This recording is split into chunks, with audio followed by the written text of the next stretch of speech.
Que a maravilhosa graça e paz de nosso Senhor e Salvador Jesus Cristo sejam com todos vocês. Por favor, abra a sua Bíblia na primeira carta de Pedro. Primeira de Pedro, no capítulo 5. Daqui a pouco eu direi os versículos. Como sempre, eu estou usando a versão Almeida, século 21. Glórias ao nome de Jesus. Eu entendo que falar sobre os dias nos quais temos vivido não é coisa difícil. Mas nós precisamos aprender, ou melhor, nós precisamos estar diante do Senhor, disponíveis, para que não seja uma palavra como uma análise pessoal ou pastoral, mas sempre a palavra que vem do Senhor. A palavra que vem do Senhor, ela edifica, ela exorta, ela consola. A palavra que vem do Senhor é poderosa. E eu entendo que aquele que anuncia a palavra tem um compromisso com o Senhor de anunciar essa palavra de maneira íntegra. E eu entendo também que quando a gente vai anunciar a palavra, a gente precisa orar pedindo ao Senhor que nos dê o discernimento, capacidade de transmissão e capacidade de recepção. Esse é um termo um pouco antigo, que se usava muito. Eu usava isso muito na época que era rádio amador. Então naquela época não existia telefone celular, e a gente falava através do rádio. E o rádio ele tem sintonia, tem uma frequência. Mas eu tinha um tipo de rádio, que ele era manual, a frequência não era digital. Era uma frequência manual. E a frequência manual ou mecânica, você tinha que estar atento, porque ela havia uma tendência de sair da frequência. E quando ela caminhava, ela saía da frequência, a recepção lá adiante, ela se tornava muitas vezes inaudível, não conseguia entender. Então era preciso estar corrigindo. Em termos espirituais, a gente tem algo semelhante. Ou seja, a transmissão da palavra, ela precisa estar sendo transmitida numa frequência onde a recepção também vai estar conectada com a mesma frequência. Ou seja, eu estou ligado com aquilo que o Senhor está falando. Eu estou atento.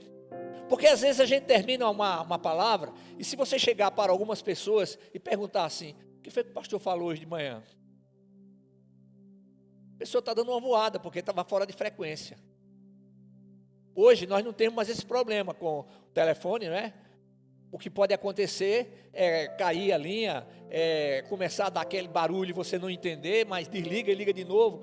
Em termos espirituais, isso é muito sério. Porque nós precisamos entender que, ao transmitir a palavra, nós estamos transmitindo aquilo que Deus tem para a nossa vida, que Deus tem para a sua igreja. As provas, as dificuldades, elas sempre existirão. As aflições sempre farão parte da vida. E como igreja de Cristo, nós precisamos estar preparados para que possamos enfrentar todas as adversidades, ultrapassando todas as circunstâncias, sem desviar o nosso olhar de Cristo. Então, para isso, a gente precisa estar bem doutrinado. Ou seja, as nossas raízes, elas precisam estar sendo aprofundadas a cada momento, ainda mais e mais e mais em Cristo. Todos sabem que preceitos é um sinônimo de ensinamentos, de ensino. Então, os preceitos bíblicos, os ensinamentos bíblicos, eles precisam ser práticos na nossa vida. Porque, irmãos, se os ensinamentos bíblicos não se tornarem práticos em nosso viver diário, nós não estaremos assim, recebendo tudo aquilo que Deus tem preparado para a nossa vida. Eu me lembro que há alguns anos o Senhor me deu uma visão extraordinária, onde vinha um anjo, e ele começava a derramar com um recipiente grande, continuamente bênção sobre a vida das pessoas. Mas para que a gente receba, a gente tem que estar debaixo da sombra protetora do Senhor. Estar debaixo da sombra protetora do Senhor significa procurar verdadeiramente estar tendo uma vida conforme os seus princípios. Nós estamos no mundo, mas não somos do mundo. E nós temos recebido uma influência terrível. O mundo está aí, ensinando tudo o que é contrário aos princípios bíblicos. Ataques e mais ataques à família. Quando se ataca a família, se ataca o casamento. Quando se ataca a família, ataca o casamento, está se atacando a igreja. E a igreja nós podemos dizer que é o último reduto de resistência. A nossa resistência não é uma resistência física, uma resistência material, mas uma resistência espiritual. Porque a batalha é espiritual. Entretanto, mesmo diante da batalha espiritual, existem ações que precisam ser colocadas em práticas. Orar, a oração, a palavra e também a prática do jejum. É um tripé que devemos estar apresentando a nossa vida no altar do Senhor. Eu tenho dito nos últimos dias, tenho repetido algumas coisas que nós precisamos ter muito cuidado, porque precisamos aproveitar cada oportunidade, porque não sabemos daquelas oportunidades qual será a última. Então, se vou ministrar a palavra, eu tenho que ministrar de todo o meu coração. Se vou falar com o irmão, tenho que falar de todo o meu coração. E isso não é somente o pastor, a igreja do Senhor. O Senhor tem nos ensinado, o Senhor tem estado conosco, Ele tem nos anunciado o Evangelho da paz. Evangelho da paz. E eu quero dizer para você que os dias difíceis passarão. Se você puder, diga, repita comigo: os dias difíceis passarão. Diga: eu creio, em nome de Jesus, que os dias difíceis passarão, mas a palavra do meu Deus jamais passará. Amém.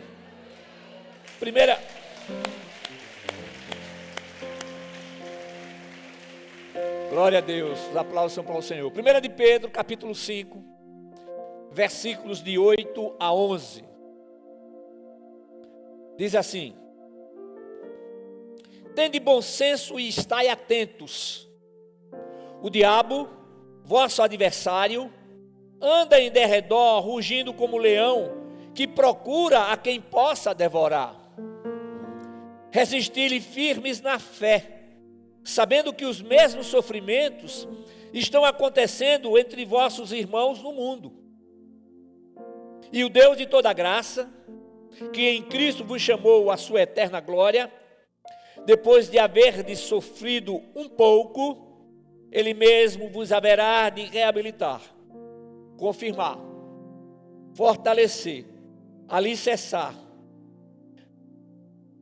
A Ele seja o domínio para todo sempre. Amém. Então, o cuidado divino para aqueles que estão em Cristo nos faz saber, através do apóstolo Pedro, que temos a garantia de consolo para todos os dias difíceis da nossa vida. É preciso que estejamos lembrados, irmãos, que os nossos irmãos lá na Ásia Menor, eles foram perseguidos, desterrados e tiveram seus bens desapropriados de maneira fraudulenta. Mas em momento algum lhes faltou a presença divina sustentando, fortalecendo e os fazendo lembrar das promessas que eles foram anunciadas por Jesus Cristo. Então, mesmo perdendo tudo, eles eram inundados por uma alegria e paz que somente Jesus pode dar. Como igreja de Cristo, nós somos convocados para que estejamos plenamente conscientizados de que a verdadeira paz e alegria não provém das riquezas deste mundo, nem das circunstâncias, mas somente do Deus eterno para aqueles que estão em Cristo. Vez por outra alguém diz assim: então, existem bênçãos especiais para aqueles que estão em Cristo, pastor? Sim, sim, sim. Então Deus está fazendo acepção de pessoas? Não. Jesus veio para todos. A todos é anunciado o Evangelho. Existem promessas para todos. Promessas para aqueles que creem, promessas para aqueles que não creem. Para aqueles que creem, a presença do Senhor. O milagre de serem feitos templos do seu Santo Espírito. A presença divina que convence o homem do pecado, da justiça e do juízo, que consola, conforta, que ensina e que nos faz lembrar de tudo aquilo que necessitamos para os combates diários. Eu estou falando de combates espirituais. E na batalha espiritual ninguém usa arma convencional. São armas espirituais. E para aqueles que não estão em Cristo, há promessas, sim, promessas de que o Senhor não desiste, promessas de que o Senhor continuará batendo a porta, chamando pelo nome, esperando que abra a porta do seu coração, para que ele entre e faça nele morada. Existem promessas para aqueles que rejeitam abrir a porta, que se negam a reconhecer a Jesus Cristo como o Filho unigênito do Deus eterno. E lá em João capítulo 3, versículo 36, o apóstolo diz assim que a ira de Deus permanece sobre aqueles que não reconhecem a Jesus Cristo como único e suficiente Salvador, como Filho do Deus eterno. Promessas. E nós somos aqueles que decidiremos quais das promessas queremos. Se queremos uma promessa de vida eterna na presença do Senhor, precisamos estar em Cristo. E a palavra dele precisa estar ativa em nossa vida. Mas se queremos uma vida diferente, aproveitando tudo que o mundo oferece, que parece muito bom, mas são satisfações passageiras, prazeres passageiros, que nos separarão eternamente do Senhor, é com cada um. Aí a gente percebe o quê? Não somente o grande amor de Deus, não somente o seu poder, mas o respeito que Ele tem. Ele nos deu o direito de escolha, o livre-arbítrio. Ele não invade a porta. Ele não diz: eu esmurro a porta, eu chuto a porta, eu derrubo a porta. Não, eis que estou à porta e bato. Se alguém ouvir a minha voz, então ele fala, e abrir a porta, a maçaneta só abre pelo lado de dentro. Eu não sou responsável pela sua salvação. Você, mulher, não é responsável pela salvação do seu marido. Você, marido, não é responsável pela salvação da sua mulher. Nós somos responsáveis em proclamar a palavra, em testemunhar essa palavra. Mas a responsabilidade é individual. Então, irmãos, uma das ênfases mais importantes desta carta, primeira carta de Pedro, é a atitude humilde. Preste atenção no que eu vou falar. É a atitude humilde, reverente e submissa com que a igreja deve portar-se no mundo. Preste atenção. Devemos ser submissos a Deus,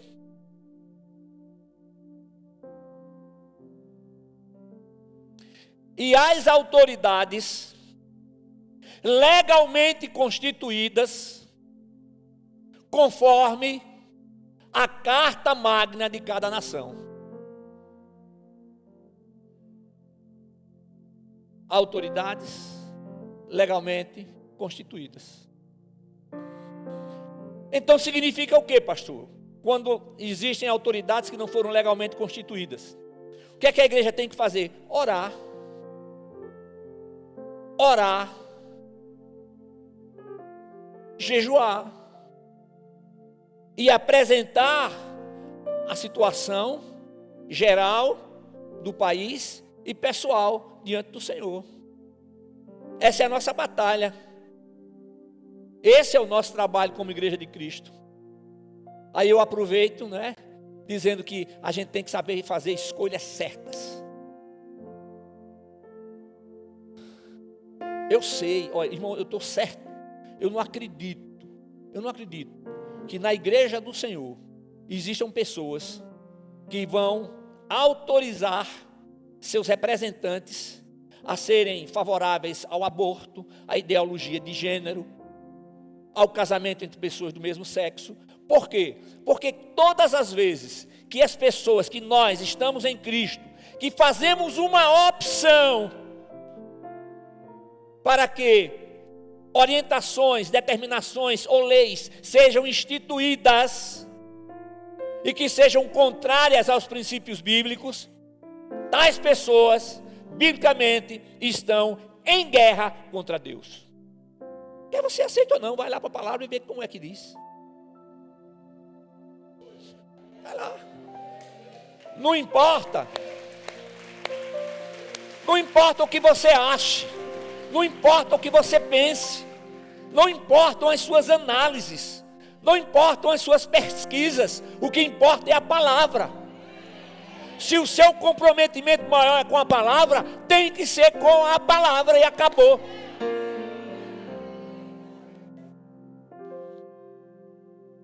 Aí o cara, não, eu não sou, eu sou de tal lado, mas no dia da ceia está aqui participando da ceia.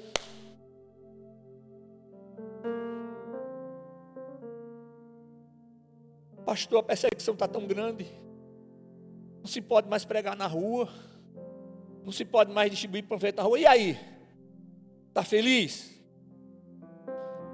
Irmãos, a nossa esperança tem que estar em Cristo. Nossa esperança não tem que estar em homem nenhum. Nossa esperança não tem que estar em instituição nenhuma. Nossa esperança está em Cristo. Mas enquanto estivermos aqui, temos que fazer a nossa parte. Ô Jesus amado, tem misericórdia. Não é verdadeiro o evangelho que somente proclama vitória e rejeita o sofrimento da vida da nova criatura. Viver em Cristo não tornará a nossa vida imune às lutas. Estamos nas mãos de Deus. Estamos nas mãos do Deus Criador. Ele é o que? Ele é poderoso para nos sustentar, proteger, consolar e capacitar para que enfrentemos os dias difíceis, mantendo o nosso olhar firme nas promessas de Jesus. O que significa manter o nosso olhar firme nas promessas de Jesus? Significa olhar para frente, para o alto, para Jesus, que é o autor e consumador da nossa fé. Eu tenho entendido e tenho me colocado diante do Senhor para que a palavra a ser ministrada, ela seja direta, confronte, incomode, mas desperte, porque nós não estamos de brincadeira. Não estamos aqui para brincadeira. Nem estamos aqui para analisar, exaltar teologias humanas, teorias ou hipóteses humanas. Não, é a palavra de Deus. Aleluia. Então nós recebemos dele, recebemos do Senhor o discernimento necessário para receber a palavra e aplicar a sua palavra em nossa vida. É Ele que nos dá, vem dele. Então por isso que a gente clama, a gente vai ler a Bíblia, a gente vem para o culto. Senhor, recebe este culto que eu estou prestando ao Senhor. Senhor, retire da minha mente qualquer pensamento contrário à tua vontade. Retire do meu coração qualquer sentimento. Ô, gente, tem tanta gente magoada.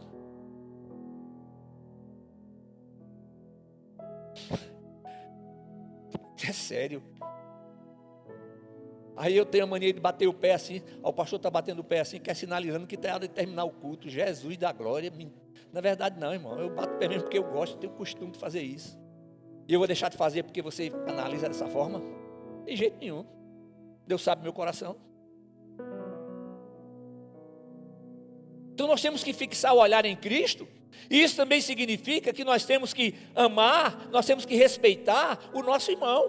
Amém? Glórias ao nome de Jesus. O Deus ao qual servimos é o Deus de toda graça. Então, quando a igreja é atacada por forças humanas e espirituais, quando a igreja é perseguida pelos homens e pelo diabo, a nossa vida continua nas mãos do Deus de toda graça, de todo poder e de toda glória. Aleluia! Agora você quer o que, meu filho? Você quer estar em Cristo e aproveitar o que o mundo oferece? Vai lá para o churrasquinho, tem aquela cerveja tal, e você vai aproveitar aquilo ali, aquele troço amargo. Eu acho que eu tinha uns 10 anos quando experimentei uma cerveja, escondido do meu pai e minha mãe. Que negócio amargo, ruim. Vamos ter para fora aquele troço, eu quero saber desse negócio não. Aí o cara disse, não, você quer continuar? Ah, pastor, mas eu tomo a cerveja que ela não é, como é que chama? É o que fala mais alto aí. Porque está com saudade da outra. Aí o que está no coração. Aí é o que vale, é o que está no coração. Então tem que tirar o coração. Tem que tirar o coração, a gente tem que tirar o coração do mundo e colocar o coração no Senhor. Agora, tirar o coração do mundo e colocar o coração no Senhor não significa não participe mais de nada. Não vou mais para festas da minha família. Não vou mais lá na Massagueira tomar um caldinho de camarão com água de coco.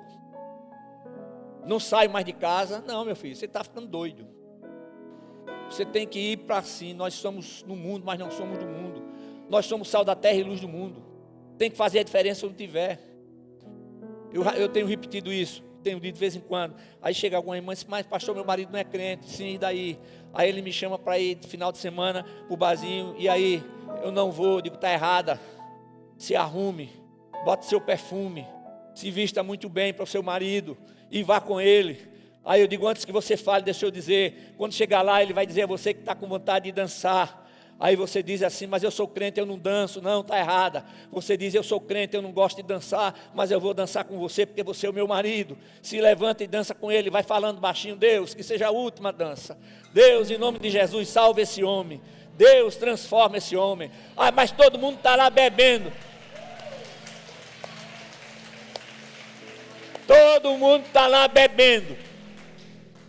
Todo mundo está lá bebendo, é amarelo lá, a bebida deles. Então você vai beber água de coco, vai tomar Coca-Cola, faz alguma coisa diferente, mas não deixa seu marido lá não.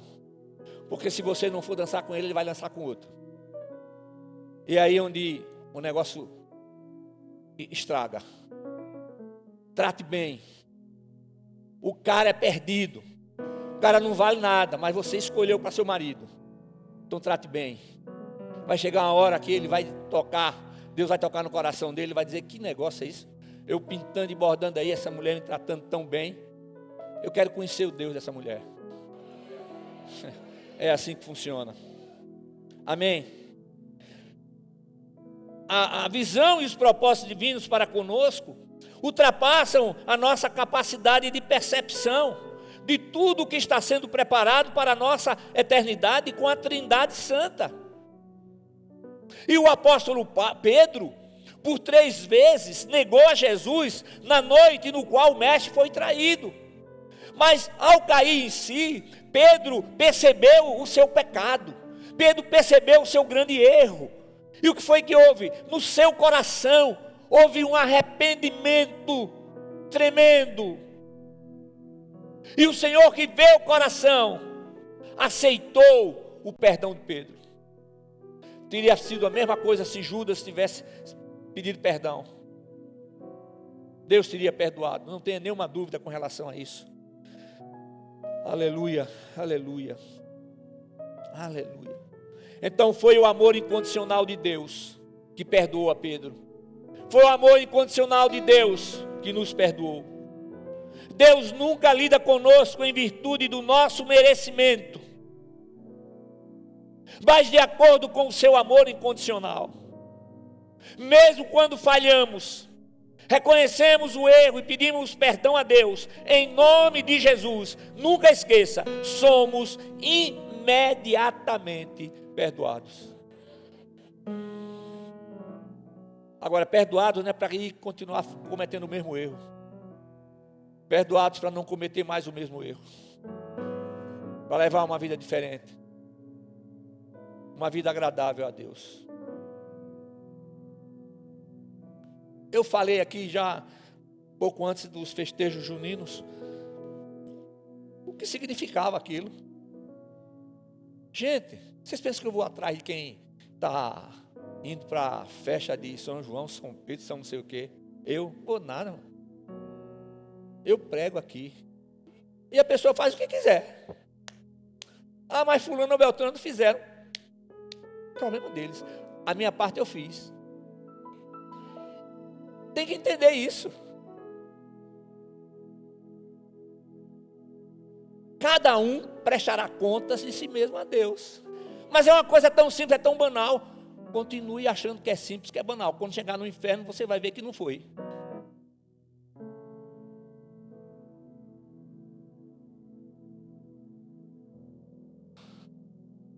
Pastor, o senhor não come não comida de época de São João? Oxe, tu come muito.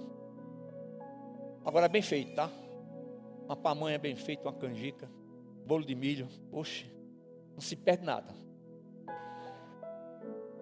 Agora não coma nada que for consagrado. E se você não sabe de onde veio, ore. Nós oramos todas as vezes que a gente vai comer alguma coisa, a gente tem que orar. Vai lanchar, vai almoçar, o que for, ora. Quebrando, anulando todo tipo de consagração e abençoando em nome de Jesus. Agora, irmãos, deixa eu dar uma carreirinha aqui, viu?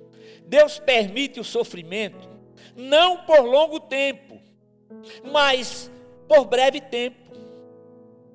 Não para nos destruir, mas para nos fortalecer. Deixa eu repetir isso aqui. Deus permite o sofrimento não por longo tempo, mas por breve tempo. Não para nos destruir, mas para nos fortalecer. Então nunca nos esqueçamos de que as provações constroem o caráter cristão. E nunca esqueça de uma coisa: você pode não estar vendo saída nenhuma, você pode não estar vendo nada, não está vendo luz nenhuma, só olha para frente, só vê escuridão. Olhe diferente, olhe para frente, mas olhe para frente, para o alto, porque tem saída. O Senhor tem a saída. O Senhor tem a provisão. O Senhor tem o escape. O Senhor tem os meios. O Senhor tem os propósitos. Então é necessário que estejamos nos deixando trabalhar pelo Espírito Santo, porque através do seu agir, as brechas existentes em nossa vida serão reparadas. Também nos faz perceber os estragos que estão fazendo e farão se não forem devidamente fechadas. Há muito a ser feito em cada um de nós, e jamais poderemos fazer os reparos necessários de maneira eficiente em nossa vida, mas somente o Senhor. Eu sei como fechar essa brecha aqui, pastor, eu sei. Tá, você vai fazer a sua parte, mas você tem que deixar o Senhor fazer. Todas as áreas. Deus coloca amor onde não existe mais amor. Deus coloca atração onde não existe mais atração. Deus coloca entendimento onde não existe mais entendimento. Deus coloca liberação de perdão onde não existe mais liberação de perdão. Deus faz tudo. Num casamento, quando somente um cede, os dois perdem. Mas quando no casamento os dois cedem, os dois ganham. Sempre foi assim, sempre será assim. Cada servo do Deus vivo e verdadeiro precisa estar plenamente conscientizado de que mesmo quando a igreja é perseguida e o inimigo parece estar no controle, Deus está no seu santo e poderoso trono, governando sobre tudo e todos, controlando a situação. Somente a Ele, o Deus eterno, pertence o domínio. Aleluia! Glória a Deus.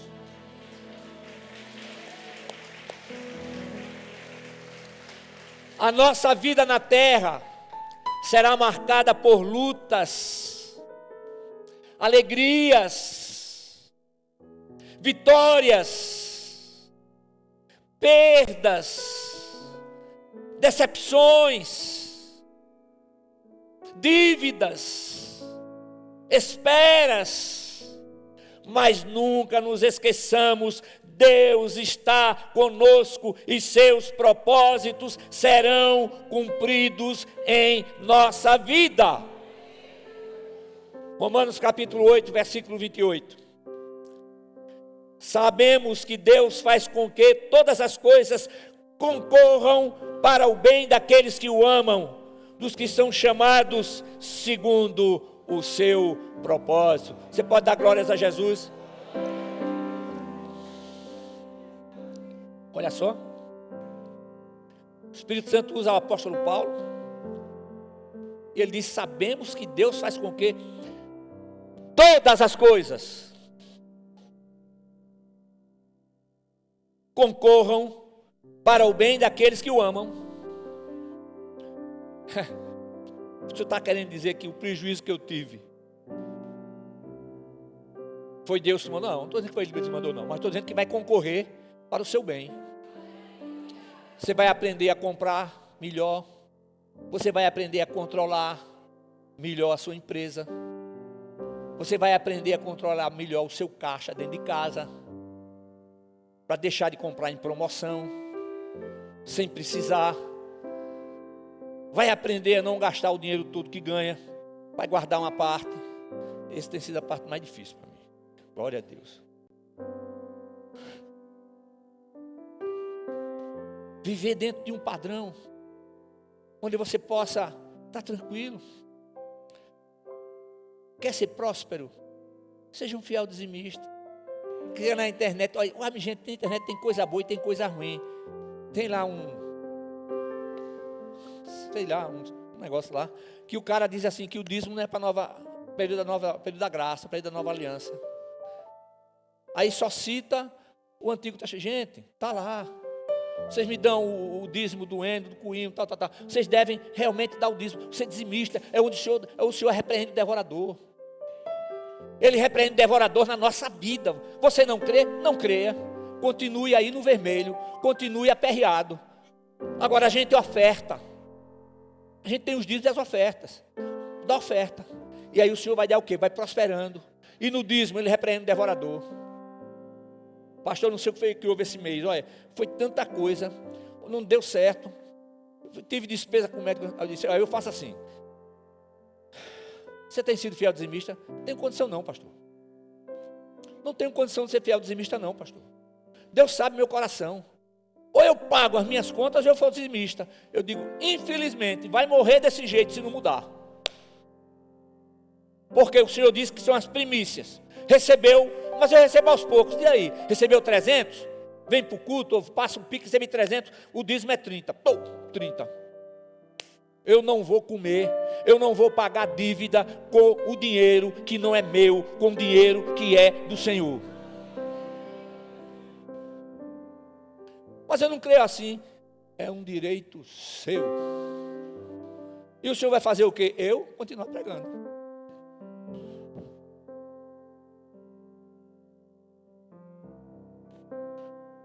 O Senhor disse: fazei prova. Faça prova. Aí. Você pensa que eu preciso de dinheiro da igreja? Não. O meu dinheiro quem dá é o Senhor. Comecei no ministério, não aceitava de jeito nenhum. Tinha um escritório. Não aceitava. Depois de um bom tempo, alguns pastores vieram falar comigo, diáconos. Aí eu me lembrei da minha igreja, na época porque eu era diácono lá na igreja, primeira igreja, e tesoureiro. E o pastor dizia: eu não quero receber nada da igreja, não. Eu tenho minha aposentadoria. Aí eu sentei com ele: pastor, olha, deixa eu falar uma coisa para o senhor. Se o senhor fizer isso, vai fazer um mal para a igreja. Porque quando o senhor sair daqui, a igreja não vai saber que tem que remunerar, que o obreiro é digno do seu salário. Agora vamos fazer o seguinte: a partir desse mês eu vou colocar o dinheiro do senhor. Se o senhor não quiser, o senhor devolve como oferta. Aí eu me lembrei disso. Pronto, quem me mantém é o Senhor. Quando eu fui chamado para o ministério, a minha maior preocupação: e agora, como é que vai ser? Como é que eu vou manter os meus filhos nos melhores colégios? Como é que eu vou manter o meu padrão de vida? Eu vou ter que deixar o escritório? Como é que vai ser? Eu fiquei durante muitos anos, alguns anos, no escritório e na igreja. Quando tudo estava pronto, o Senhor disse: sai e vem para cá. E eu vou dizer para você, tem sido os melhores tempos da minha vida. Deus nunca deixou faltar nada. A escola, a faculdade dos meninos foram pagas. Porque Ele é o Deus provedor.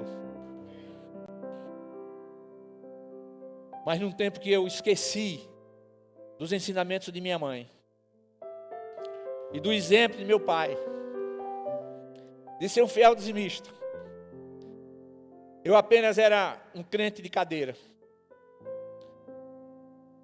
E aí, várias vezes, Damares falava comigo sobre isso. Eu digo: é comigo. Mas a família toda que sofria. Aí eu acordei: o que é que eu estou fazendo? Eu estou roubando do Senhor. E a partir dali, houve uma mudança tremenda na minha vida. E Deus não tem deixado faltar nada. Agora é uma questão de fé. É fé, meu filho. Não é matemática. Eu sou contador. Matemática é aquilo ali. É uma ciência exata. A palavra do Senhor é diferente. Desde o primeiro mês de casamento, eu faço a minha planilha. Primeira coisa que tem lá: dízimo. Minha avó materna, o Senhor chamou para o céu. E eu fui com a minha prima na casa pegar lá as roupas dela. E quando eu abri o guarda-roupa, no dia que ela tinha adoecido, tinha tido infarto, ela tinha recebido dinheiro. E estava uma agendazinha dela. Aí ela tinha aposentadoria, tanto. Aí embaixo, número 1, dízimo. Viúva de pastor.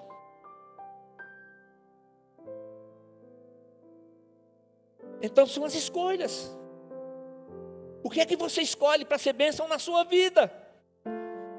Porque os teólogos dizem: quantas grandes igrejas caindo com problemas. Eu acho que os caras têm tanto conhecimento, tanta coisa, que esquecem do feijão com arroz. O alicerce. Uma casa sem alicerce, ela não vai resistir às tempestades e aos tsunamis da vida.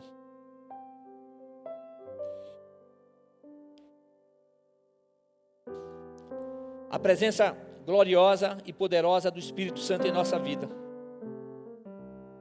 sempre trará a confiança e a certeza de que tudo vai passar, mas jamais seremos desamparados. Então, estamos vivendo uma nova realidade, onde muitas coisas mudaram e outras continuarão mudando. Eu entendo que o Evangelho de Jesus Cristo tem que ser proclamado ainda com mais intensidade. A bênção da salvação está disponível para todos, mas Jesus Cristo enfatiza quais aqueles que serão alcançados. Evangelho de João, capítulo 3, versículo 18. Quem nele crê não é condenado, mas quem não crê já está condenado, pois não crê no nome do Filho unigênito de Deus. Esse condenado aqui significa quem recusa-se a crer no Filho já está condenado. Que louvor. As circunstâncias contrárias aumentarão, mas aqueles que estão em Cristo terão suas forças renovadas. Não temeremos, mas lutaremos e continuaremos proclamando a palavra de Deus a tempo e fora de tempo. É sempre oportuno lembrar que Deus não nos deu espírito de covardia, mas de poder, de amor e de equilíbrio. Os dias difíceis passarão. A nossa esperança é viva e já nos concedeu a vitória da vida eterna. E ao encerrar a nossa meditação nessa manhã, eu quero apenas ressaltar 5 atitudes primordiais na vida dos verdadeiros discípulos de Cristo. Vou apenas citar: amor, perdão, sinceridade, obediência e temor a Deus. Deixa eu falar um segredinho aqui só para a gente. Sabe qual tem sido a maior dificuldade da igreja do Senhor no mundo? Ao meu ver, a falta de sinceridade entre os irmãos.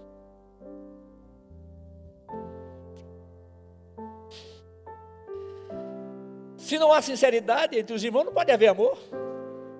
Se não há sinceridade entre os irmãos, não pode como haver perdão. Se não há sinceridade entre os irmãos, não pode haver obediência e temor a Deus. Você não tem que chegar e quer elogiar. Você tem que chegar e orar.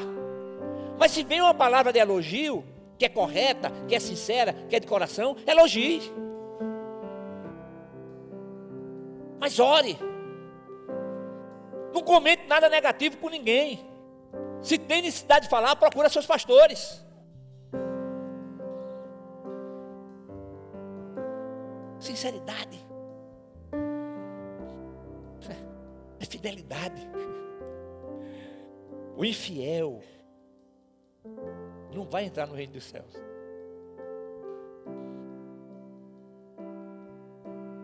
Assim como os adúlteros, os mentirosos, os homossexuais ativos e passivos, os bêbados, os covardes. Covardes são os indecisos, aqueles que não sabem se aceitam a Cristo ou se não aceitam.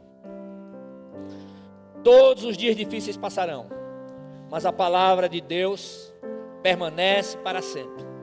Queremos um país livre para a proclamação do Evangelho da paz, da vida eterna de Cristo, do direito à vida, do direito a anunciar que só existe um único Deus, vivo e poderoso, Criador dos céus e da terra, que nos amou e nos ama, que nos fez seres espirituais, que habitamos em um corpo e temos uma alma. O corpo é a morada temporal, mas o espírito, ele não é eterno, ele é, quem lembra?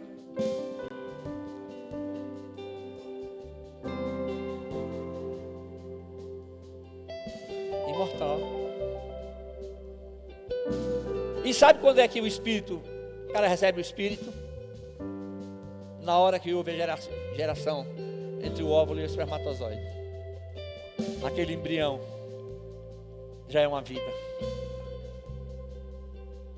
E eu ouvi a seguinte frase: a diferença de um embrião para você é somente a sua idade. A igreja jamais poderá ser favorável ao aborto.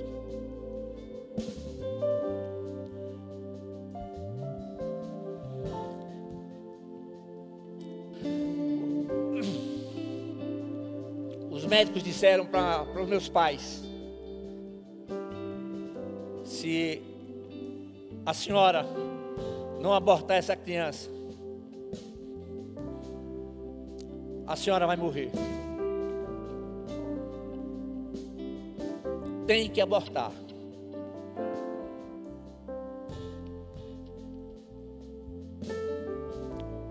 Primeiro filho.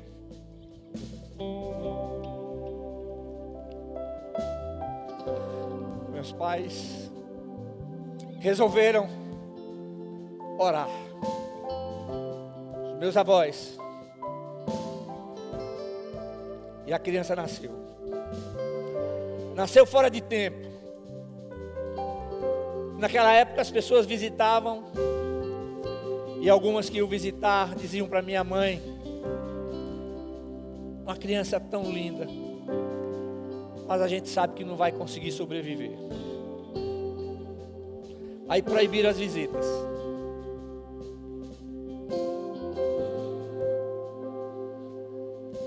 Eu estou aqui.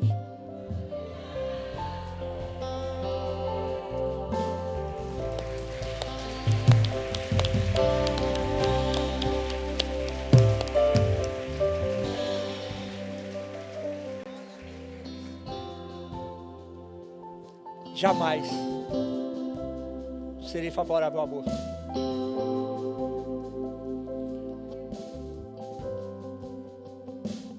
A gente está vivendo uma questão tão séria no nosso país, onde a nossa liberdade está sendo podada aos poucos.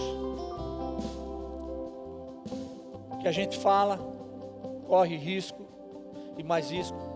Não tem problema não. Eu quero viver até o dia que o Senhor disser que é para viver. Quando você tiver uma causa impossível, presente nas mãos do Senhor, coloque diante dele. Aí eu tenho muitas histórias de livramentos. Com certeza você também tem. Porque Deus nos ama. E Ele quer que estejamos disponíveis para o seu agir. O Covid ceifou vidas e mais vidas, preciosíssimas. A grande maioria poderia ter sido salva. Agora, estão forçando as nossas crianças a serem vacinadas contra o Covid, enquanto as maiores potências do mundo já pediram desculpas e não querem vacinar.